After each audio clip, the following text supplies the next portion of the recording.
I never liked Hyperbloom. In case you didn't know how to trigger Hyperbloom, you first have to apply Dendro, then apply Hydro to trigger the blooms, and finally, you have to then apply Electro to trigger the Hyperbloom itself. I just found this incredibly tedious and just kinda annoying to do in general. That was until I saw this comment by my subscriber, Kawashi11. He or she mentioned to try the team of Nahida, Baitsu, Xingqiu, and Cookie Shinobu. And I got to say, the results really shocked me and changed my perspective on the Hyperbloom reaction. In this video, I'll be showcasing this team a lot more, why this team is good, what are the steps to use it, and how to make this team even stronger. Before we begin this video, can I just say a huge thank you to everyone who has subscribed so far. Thanks to you, we have managed to surpass 200 subscribers, and I am now one step closer to my goal of 1000 subscribers. For those who have yet to subscribe, do consider subscribing as I post regular Genshin and Honkai Star Rail videos, and your subscription will really help me and the channel out a lot. Thank you in advance. Without further ado, my name is ChargeCoin and let's begin the video. So, let me show you how this team works. Firstly, apply Dendro with Nahida using her E skill. Then, if Baitsu's burst is up, use his burst. Next, use Xingqiu's E skill and burst to apply Hydro to trigger the Bloom reaction. After that, use Cookie's E skill. An Electro ring will appear around her. Each time the ring pulsates, it triggers Hyperbloom. Further blooms can then be created using Nahida's normal attacks to also activate Xingqiu's rain swords to trigger blooms. But why exactly does this team work? Well, Nahida's E skill inflicts enemies with the Seed of Skandha. Every time a Dendro reaction is triggered, it causes Tri-Karma Purification, which deals Dendro damage to the enemy, and applies Dendro once again. For Baitsu, he's beneficial here due to his talent. For every 1000 HP he has before 50,000, he increases Hyperbloom damage by 2%. That is a lot. Moreover, the biggest issue with Dendro related teams is that the Dendro core explosions also damage your own character. As such, the ability to heal with Baitsu also helps to mitigate that damage, and ensures that you can survive for longer. Xingqiu uses his E skill and burst to apply Hydro. His burst is good since you can easily apply Hydro frequently with just normal attacks. Coupled with Nahida, who is a Catalyst user and only deals Dendro damage, you can create so many blooms from there. Finally, the star of the show is Cookie Shinobu. She was once outcasted by the Genshin community before Dendro came out, as she had no place in the game. But now, because of her E skill, whereby the Electro ring pulsates every 1.5 seconds, it is perfect for triggering Hyperbloom as it also allows time for the blooms to be generated by Nahida and Xingqiu.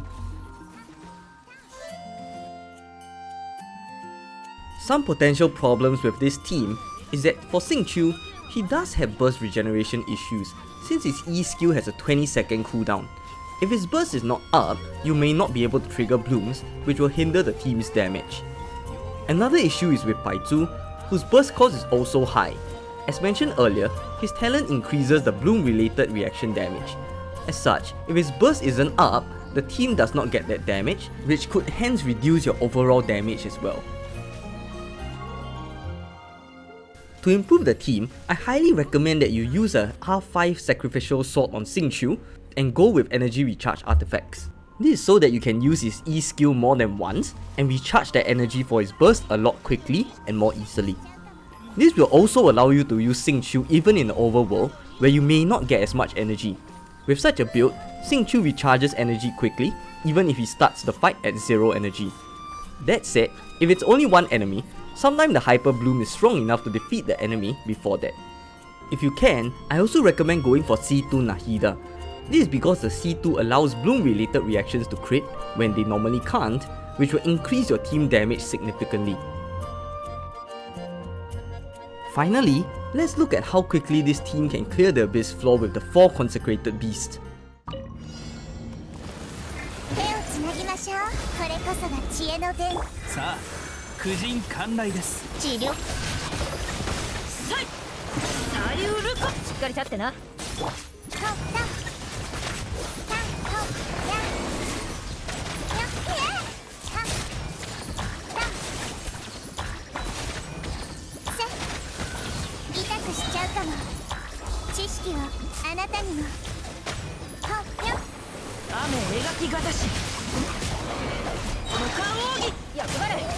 なしくしな。はびこりなさい。命の重みを知りなさい。良薬は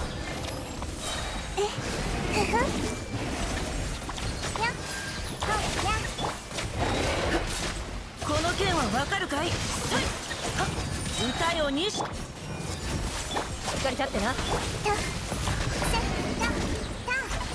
まいが、これこそが知恵の伝道。覚えたわよ。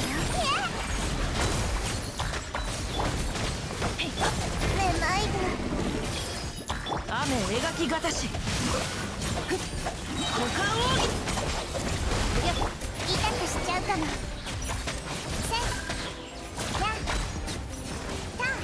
はびこりなさい。 That was quite fast, right? Considering how annoying these enemies are. As such, I highly recommend you to try out this team if you haven't. With that, we've come to the end of today's video. Once again, thank you so much to Kawashi11 for sharing this team composition with us. If you have any other team recommendations, please feel free to leave them in the comments below and I may give them a try and create a video about it. If you found that today's video helped you out, or you just enjoyed it in general, do consider leaving a like, comment or subscribe, as it will really help out the channel and get me closer to my goal of 1000 subscribers. I make regular Genshin Impact and Honkai Star Rail videos, and I hope that you will be here to watch them as they release. Thank you in advance and bye bye!